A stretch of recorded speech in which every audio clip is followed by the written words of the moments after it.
dia, muito boa tarde, muito boa noite, meus caríssimos e minhas caríssimas ouvintes do podcast do Physiamix. Sejam bem-vindos ao nosso retorno, finalmente, às mídias digitais, com esse maravilhoso podcast que a gente tanto ama fazer. Como sempre, estou aqui eu, Guilherme Aragão, aluno de licenciatura em Física da Universidade Federal da Bahia, e como sempre, com o meu colega David. Senhoras e senhores, muito bom dia, boa tarde, boa noite. Meu nome é David Aerosmith Cook e hoje estamos aqui para entrevistar nosso queridíssimo colega, ele que está fazendo licenciatura, quer dizer, ele é licenciarelado, que é o bacharelado com licenciatura e a licenciatura com bacharelado. Ele que tem experiência, quase um mestrado em cálculo B. Grande. Importante citar isso. Muito importante. Nosso queridíssimo colega que também está fazendo IC com o tema de modelo padrão, e é isso que ele vai falar hoje um pouquinho pra gente. Ronan.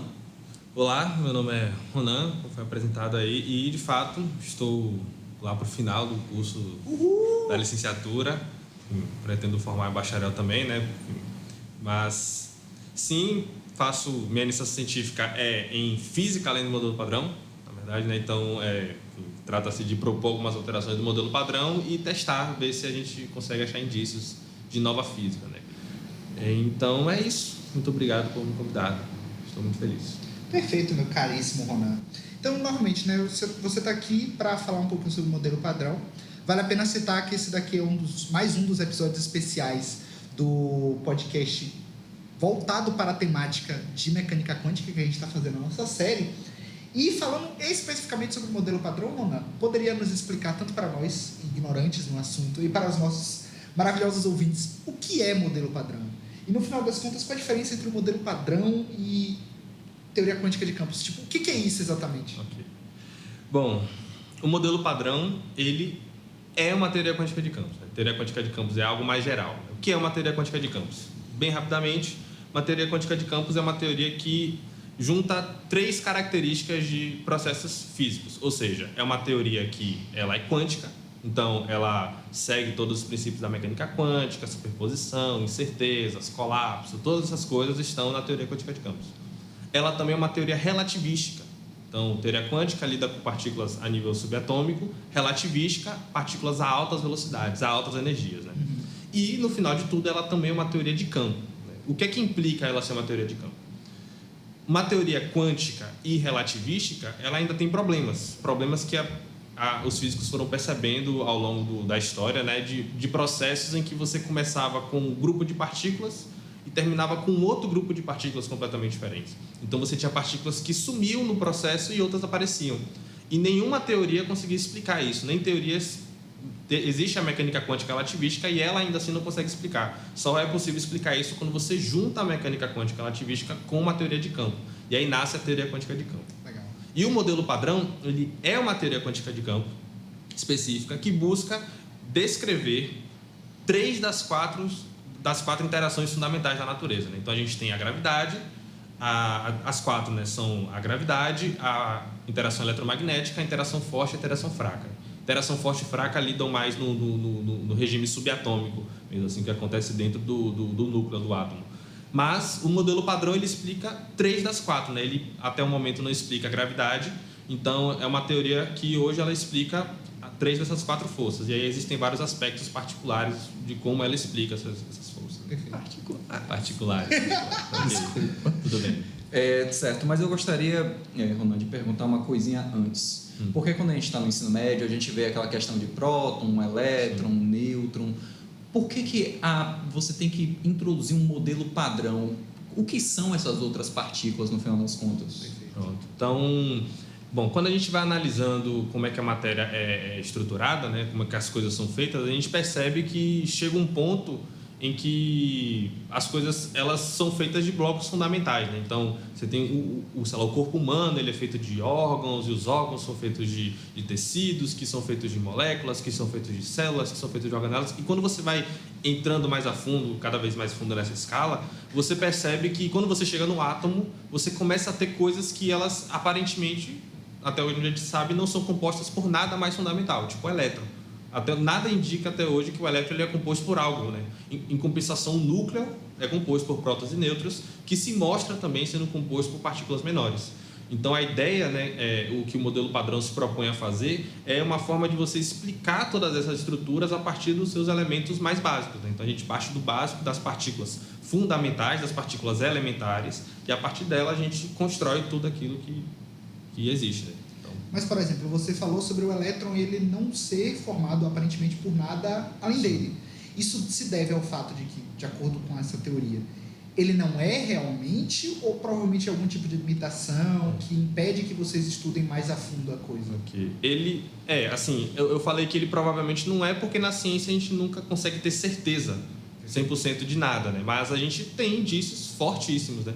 Por exemplo, por que a gente sabe que o próton ele não é algo fundamental, existe uma estrutura menor? Porque a gente percebe que para fenômenos com altas energias, altamente energéticos, a gente percebe que a estrutura do próton ela muda. Então significa que tem que ter algo ali por baixo do próton que faz o próton ser diferente. Então aí a gente tem esses aspectos que levam a gente a crer que algumas são fundamentais e outras não, mas existe uma limitação no sentido de que a gente não consegue afirmar com certeza, né? Pode ser, pode, mas é o que tudo indica, se for, é um regime bem extremo. Não... Agora uma questão.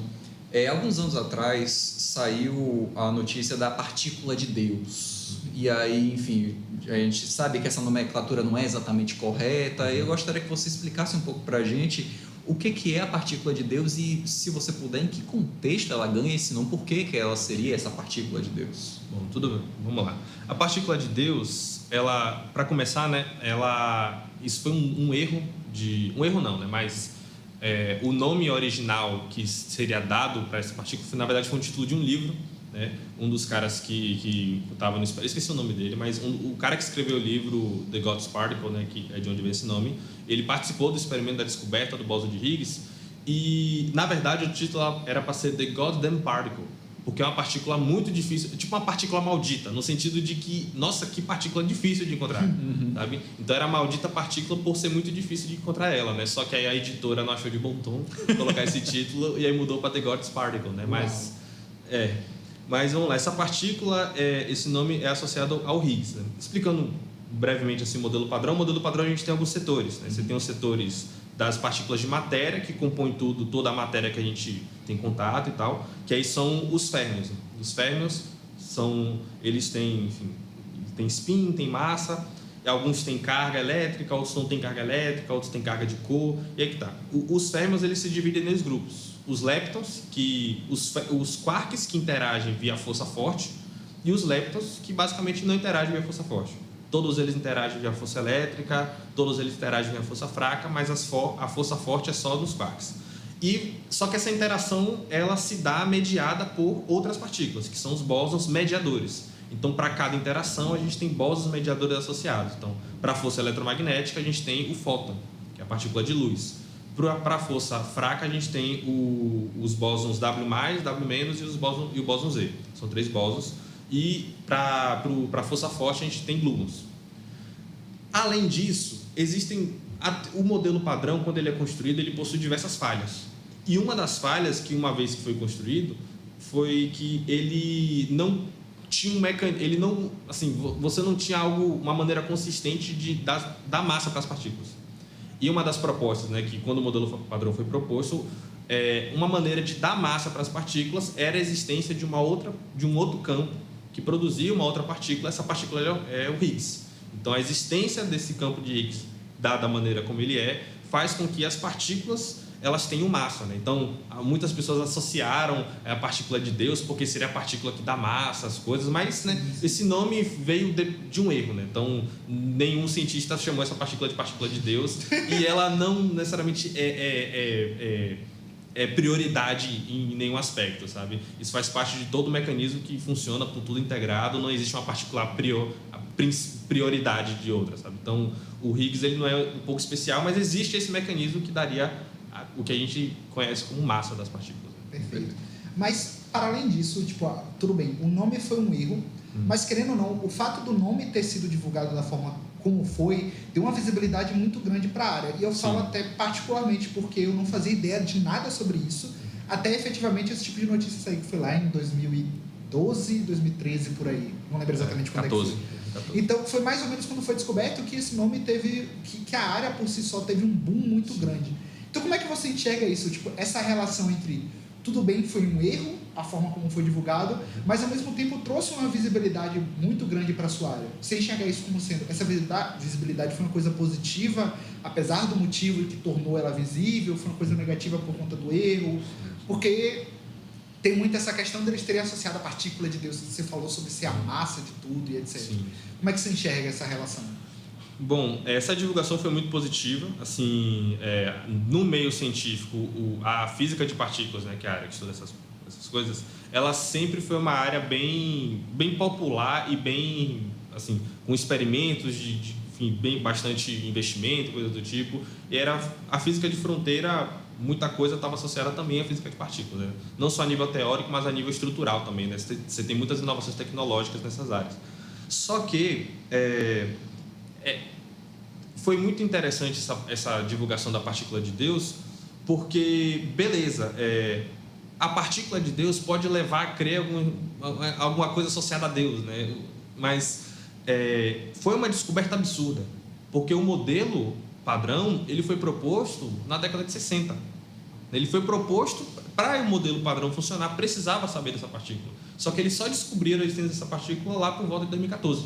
Caramba. Então, assim, a todo esse momento o modelo padrão ele fornecia ótimas previsões, assim, a gente conseguiu chegar em precisões absurdas, experimentos que preveem coisas com 13 casas decimais, 10 casas decimais, e o modelo conseguia explicar até essas casas decimais, sabe? Então, é uma previsão muito absurda, conseguia explicar diversos fenômenos. Até hoje ele é muito sólido em diversos quesitos, e só que durante muito tempo ele precisava da existência dessa partícula para funcionar, mas até o momento a gente não tinha visto.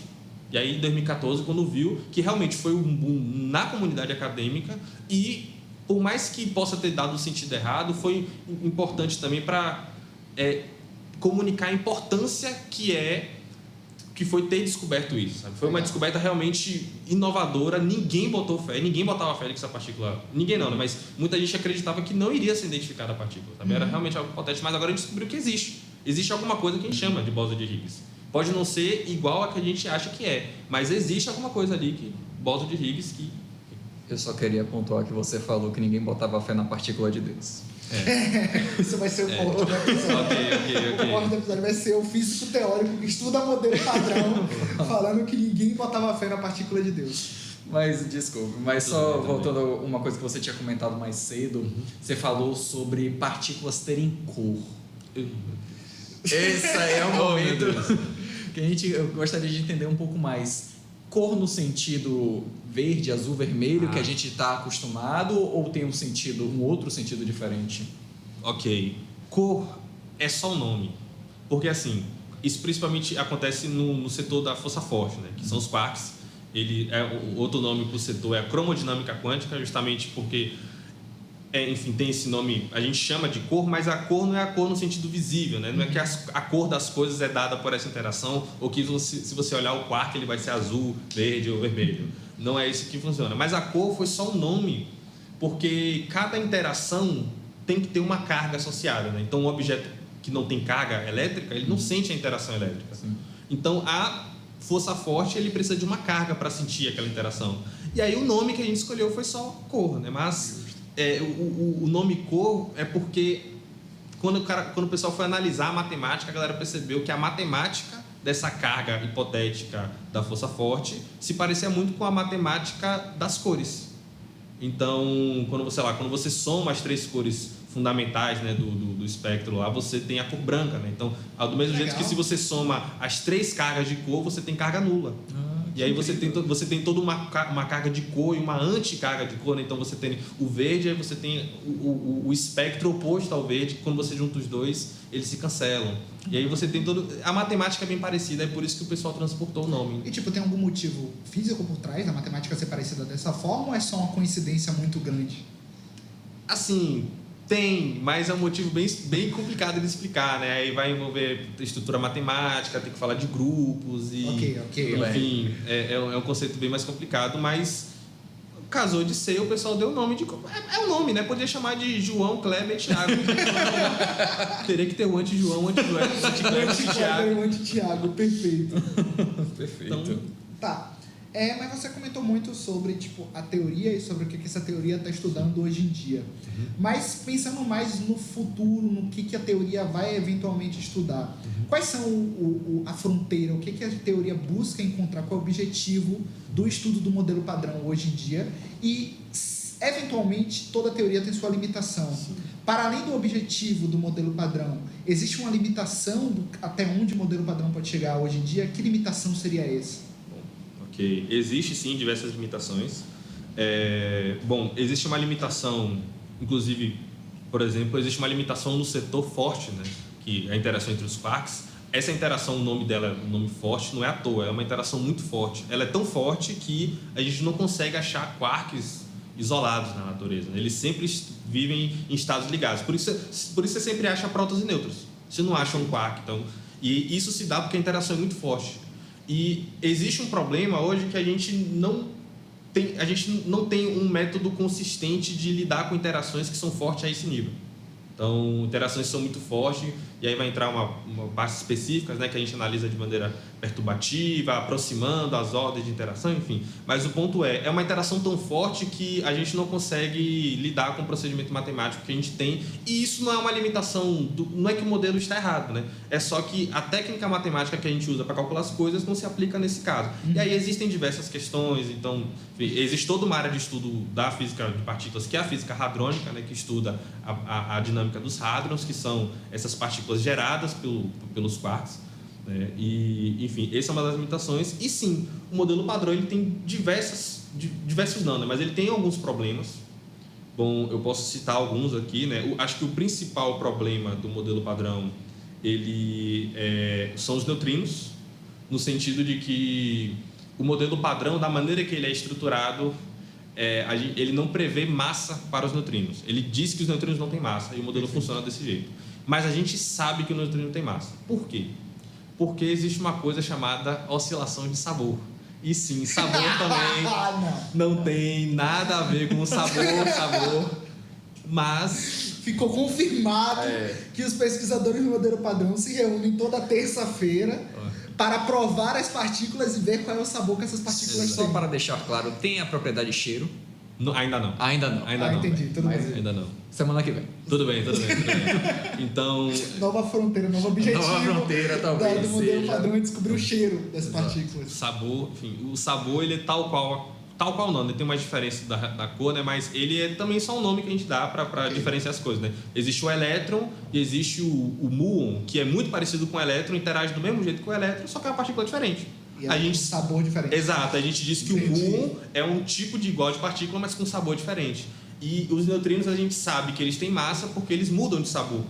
E só o modelo padrão explica que só pode mudar de sabor partículas que têm massa. Então a gente sabe que eles têm massa, mas a gente não consegue medir, é muito pequena, até nossas medições não conseguiram estimar, né? Então isso é um problema aberto, eu acho que é um dos principais problemas, mas existem vários outros, né? O modelo padrão ele não é capaz, por exemplo, de fornecer um bom candidato para uma matéria escura, por exemplo, né? Que, enfim, é um problema da gravitação, que diz que existe matéria aí no universo, mas que ela não interage com nada que a gente está habituado, então, mas exerce interação gravitacional, né? O modelo padrão não consegue dar um candidato para isso, do jeito que ele está. Existem vários outros, que aí são problemas mais complicados, que, enfim, só para explicar seria... Perfeito. Mas pensando no avanço da ciência por si só, porque, tipo assim, a gente tem muitas tecnologias que estão sendo desenvolvidas, todas elas voltadas, pelo menos na minha vã ignorância, percebo que são voltadas mais ou menos ao estudo do modelo padrão. Sim. Você tem o LHC, que foi uma mega construção, um mega avanço tecnológico. Sim. Dizem que é a estrutura construída por seres humanos, que é a maior estrutura construída por seres humanos da história, assim. Sim. A gente tem o Sirius aqui no Brasil agora. Então, tipo, tecnologicamente a gente está avançando. Sim. Você vendo esse tipo de avanço tecnológico da forma como está acontecendo, você consegue ver, eventualmente, no futuro, esses problemas sendo resolvidos pelo avanço tecnológico para auxiliar a teoria? Bom, é uma pergunta difícil, porque, assim, é difícil de responder, tirando esse problema dos neutrinos, vários outros problemas estão associados a como a física se comporta em altas energias. Mais altas do que a gente já usa, porque são muito altas já, né? A gente acelera, por exemplo, átomos de hidrogênio a 99,9999% da velocidade da luz. Caramba. E isso é muita energia, né? Muita coisa. Então, assim, é difícil de responder porque existem vários aspectos. Existe uma galera, por exemplo, que simplesmente já trata o modelo padrão. Assim, ele se mostrou... Quanto mais preciso a gente vai, mais ele se mostra coerente. Então, o pessoal acha difícil que tenha alguma coisa além do modelo padrão, né? Vários problemas que antes apareciam nos dados, o pessoal faz cálculos mais precisos e bate os resultados. Então, alguns problemas em aberto são muito mais, assim... É um problema e talvez tenha esse tipo de solução, né? Só o dos neutrinos, que realmente é um problemão, não tem como você contornar esse problema, mas existem outros, tipo matéria escura. Não necessariamente é um problema que o modelo padrão necessariamente resolva, né? Enfim, podem ter outros aspectos, problemas, enfim.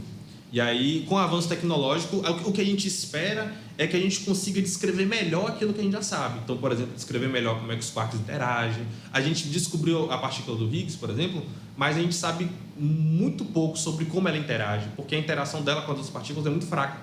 Então, a gente mal consegue medir ela, por exemplo. Então, aumentando a energia dos experimentos, a gente conseguiria medir melhor e tal. E aí, se você fosse perguntar que avanço tecnológico, entender como essas partículas se comportam, poderia trazer, aí, rapaz, eu sinceramente não faço ideia.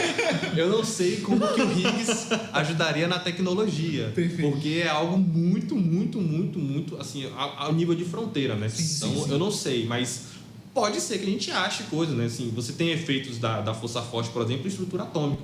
E aí pode ajudar com alguns cálculos, entender melhor como se comporta. Mas é difícil. Certo. Você falou que parece ser uma área muito complicada, um arcabouço matemático, assim, parece ser cansativo pela sua cara, que os nossos ouvintes não conseguem ver. Oh, meu Deus.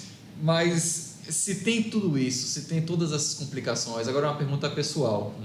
Como é que você começou a trabalhar com isso?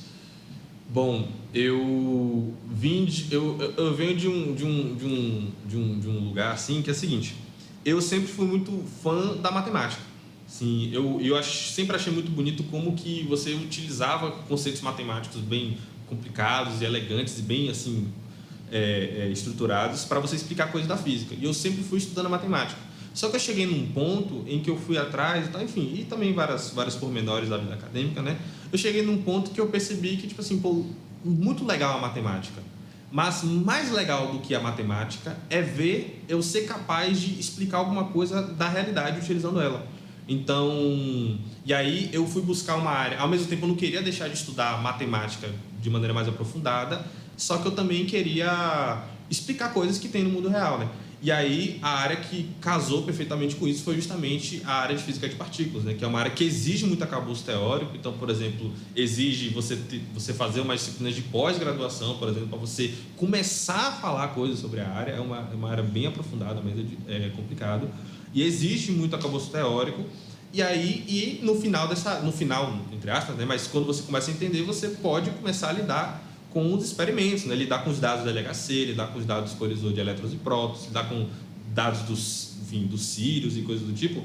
E aí você tem, ao mesmo tempo, um arcabouço teórico muito aprofundado, da matemática, da teoria, e ao mesmo tempo você consegue lidar com os dados experimentais, analisar a realidade, como é que ela está sendo descrita a partir daquela teoria, né? E aí eu resolvi escolher essa área porque ela me permitia fazer os dois, né? As duas coisas que eu gostava. Então, foi por isso que eu escolhi. Legal. Vamos nos encaminhando então agora para o final do episódio. A gente tem sempre uma pergunta tradicional que a gente faz para os nossos ouvintes. Mas antes de fazer essa pergunta, eu queria fazer uma pergunta um pouco curiosa que me veio assim à cabeça enquanto eu estava gravando o episódio. A gente falou muito sobre as partículas do modelo padrão. Existem muitas partículas diferentes sobre o modelo padrão, que é, como foi estabelecido, elas possuem cor e sabor, já que os físicos estudam o modelo padrão garantiram isso testando. Se você fosse uma partícula do modelo padrão, oh, meu Deus, qual partícula você seria e por quê? Ah, cara, pior que o nome das partículas não ajuda também. Ai, deixa eu ver. Charmoso, claramente. Pô, cara, sabe, é demais dizer que eu seria o charmoso, sabe? Ao mesmo tempo, é ruim eu falar que eu seria o estranho também, né? Então, o nome das partículas também não ajuda. Eu seria o top. Mas O top! existe a partícula chamada top. Eu vou fazer Mas, não, eu acho que eu seria... Rapaz... O Higgs, não dá pra falar que o Higgs seria a partícula de Deus. É sobre... Sabe, o nome não ajuda, mas eu acho que se eu fosse, eu seria algum mediador, assim, sabe? Talvez o Gluon. Por quê? Por quê, né? Porque o Gluon, porque assim, ele é muito complexo, sabe? A gente tem ele definido, mas como que ele interage mesmo, a gente não consegue saber, sabe? Só que ele é fundamental para as coisas que a gente estuda. Então, eu acho que se eu fosse dizer que seria uma partícula, eu acho que eu seria o Gluon, assim, pelo fato de ser extremamente complexo e difícil de entender, mas ao mesmo tempo ele está presente em tudo que a gente toca, né? Tudo que a gente... Perfeito, eu acho perfeito. Acho que foi uma boa resposta, foi uma boa resposta. Eu não seria o top. Uma pergunta que é costumeira aqui no podcast. Agora, efetivamente, a pergunta, né? Pra gente poder encerrar. Para encerrar, a gente gosta muito de perguntar sobre divulgação científica, né? Para todos os nossos convidados, o que eles consomem de divulgação científica. E é a sua vez de falar. Ok. Eu adquiri o costume de consumir coisa em inglês, então eu só vou poder recomendar coisa em inglês, infelizmente. Tudo bem. E assim, a gente te perdoa por isso. Tudo bem. E eu recomendo que quem tiver interesse em ciência comece a consumir conteúdo em inglês. Consumir conteúdo científico em inglês não é tão difícil. É mais fácil do que aparenta, porque tem muita nomenclatura que se mantém, né? Uhum. Eu falei aqui dos quarks, qualquer vídeo de qualquer língua vai chamar quark de quark, não vai mudar não. Perfeito. Então, tem várias coisas assim, né? E aí, o principal canal, assim, eu acho que eu recomendaria os dois principais, né? Tem o Veritasium, que eu gosto muito. O Veritasium ele é muito bom, os vídeos dele. Ele fala sobre várias coisas, não só sobre física, né?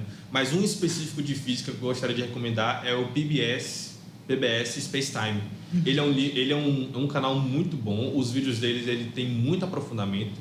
Fala sobre diversos tópicos e de uma maneira aprofundada. Então ele vai se importar na divulgação, mas ao mesmo tempo ele vai se importar com a clareza e a exatidão dos conceitos que ele está abordando. Ele sempre vai trazer ótimas intervenções. E aí o principal canal que eu recomendaria seria esse. Existem vários, né? Existem Looking Glass Universe, tem Doutora Fátima, tem Float Head Physics também, que eu só acompanho, mas enfim, então tem esses que eu acompanho, mas são todos em inglês. Recomendo assistir. E o YouTube fornece legendas e tradução automática. Sim. O que eu ia comentar é que recentemente, eu não sei se todos os vídeos do Veritasium, mas eles estão com dublagem automática agora, então você já tem vídeos dublados em português do Veritasium. Senhoras e senhores, eu gostaria primeiramente de agradecer a participação do nosso colega Ronan. Muito obrigado, Ronan, por estar conosco. Eu que agradeço. Tarde. Gostaria de agradecer também a meu queridíssimo colega Guilherme, que está sempre presente aqui conosco. É sempre um prazer participar desse projeto. E vale falar para os nossos ouvintes que teremos mais lançamentos de episódios do podcast na temática sobre mecânica quântica, abordando a mecânica quântica de diversas formas diferentes, de diversos aspectos diferentes, dependendo sempre com um convidado diferente para poder falar sobre isso. Então, por favor, acompanhe as redes sociais do Physiamigos para ver esses episódios. A gente vai divulgar tudo certinho lá. E é isso. Até a próxima.